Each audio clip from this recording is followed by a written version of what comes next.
Hi there! Stamping Up UK independent demonstrator Halsey from slimandstylish.com, and today I have this beautiful shaker card using the Birthday Cheer Clear Mount stamp set from Stampin' Up.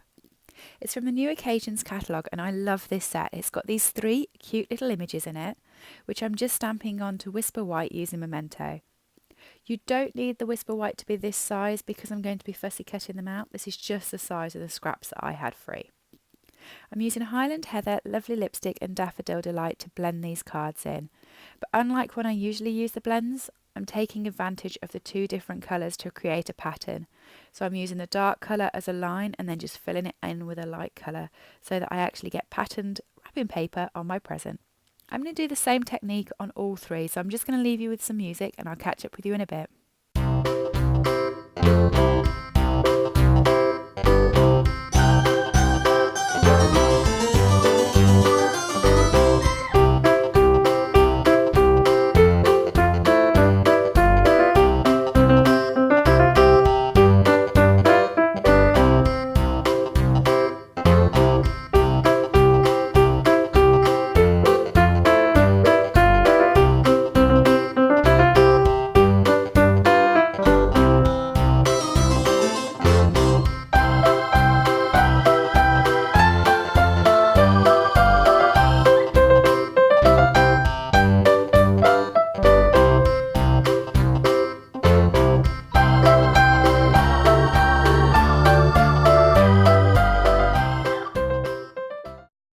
Now I'm going to work on the background because this does involve a little bit of watercolour and I want to get this drying while I'm doing the rest of the detail for the card.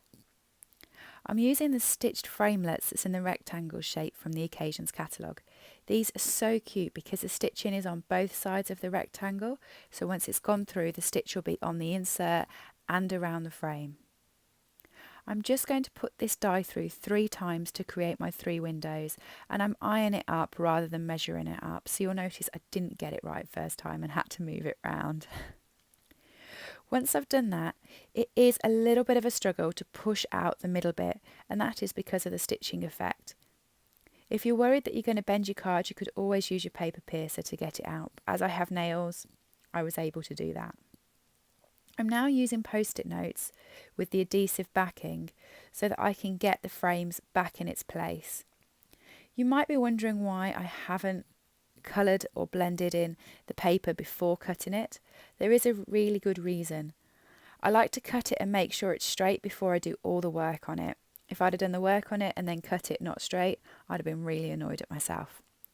So now I'm coming in using Lovely Lipstick, Highland Heather and Daffodil Delight. I'm blending and blending. I'm not using Daffodil Delight. I use Pineapple Punch. I changed the colour from the blend because I wanted it to be brighter. So that's actually Pineapple Punch, but the blend was Daffodil Delight. I will get it right. And I'm literally just blending across with my little sponges. These are so handy. I love the fact that they go, you can put your finger into these so that you don't get your finger all messy. When I used to use sponges, I used to end up absolutely covered in the ink. Once I've got it pretty much how I would like it, I'm going to come over with my spritz and my aqua painter.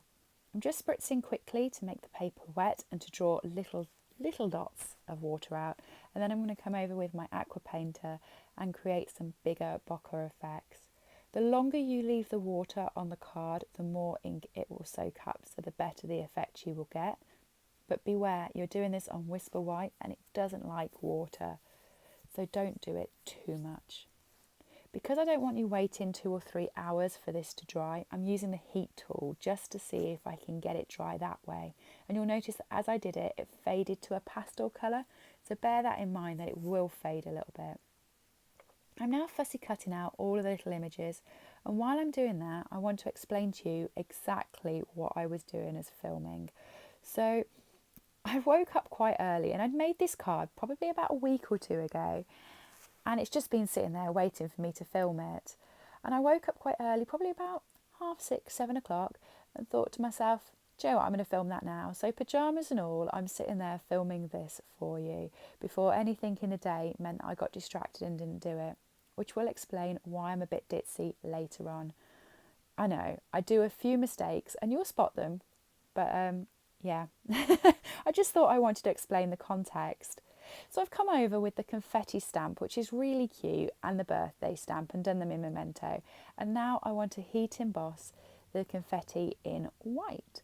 So I'm coming over with the Versamark and I'm popping it next to every part of the black bit so it adds just that bit of character. Now, the paper wasn't particularly dry. It didn't dry that well using the heat tool. So as you can see, yeah, the powder has stuck to where the bokeh effect was. So what I'm going to do with this is I have this paintbrush.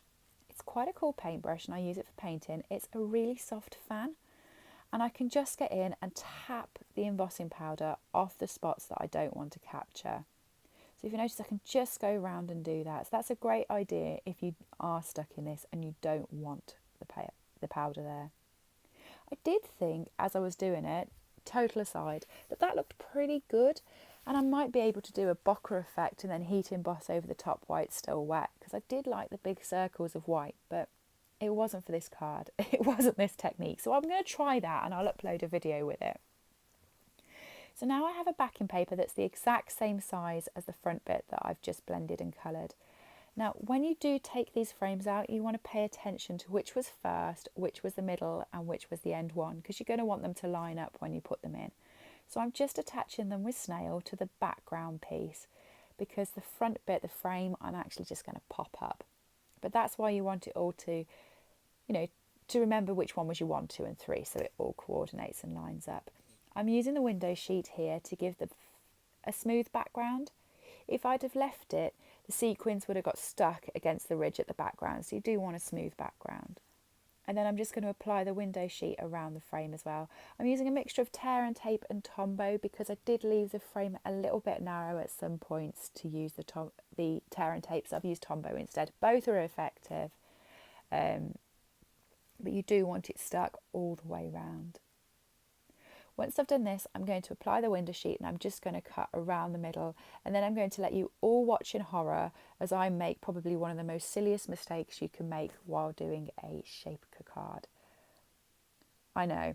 I'm going to reiterate, this was 6:30 in the morning, people, and I had been filming. This video probably took about 25 minutes and I was in a rush just thinking, oh, we can finish it now. I'm on the homeward stretch.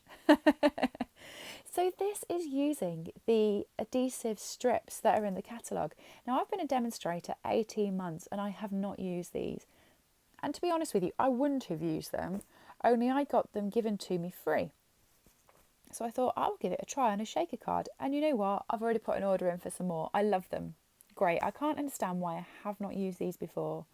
And these are the iridescent sequins, and I'd like you to pay attention to exactly what I'm doing with the sequins.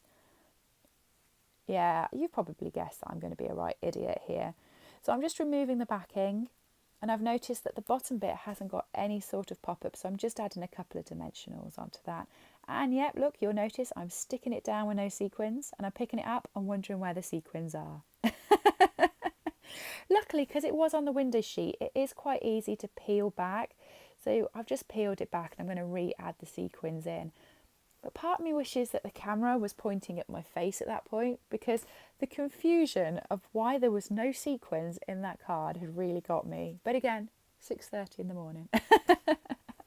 We all make daft mistakes. Anyway, my sequins are in now and it's a proper Shaker card. So I'm just going to attach it to the background, and then I'm going to pop my little embellishment pieces that we coloured and cut earlier onto the top to make it so much fun. I haven't decided who I'm giving this card to yet, but I really do like it. I think I'm going to try Shaker cards more often, obviously with the sequins inside. Thank you ever so much for joining me today, and if you want to know the products used, just head over to my blog and there's a buy option there for you to purchase. If you've enjoyed the video, please press subscribe and come back again, and I will try to not do any ditzy mistakes in the next one. I can't promise. Thanks everybody, have a good day, and don't forget to head over to slimandstylish.com to see my blog. Thank you.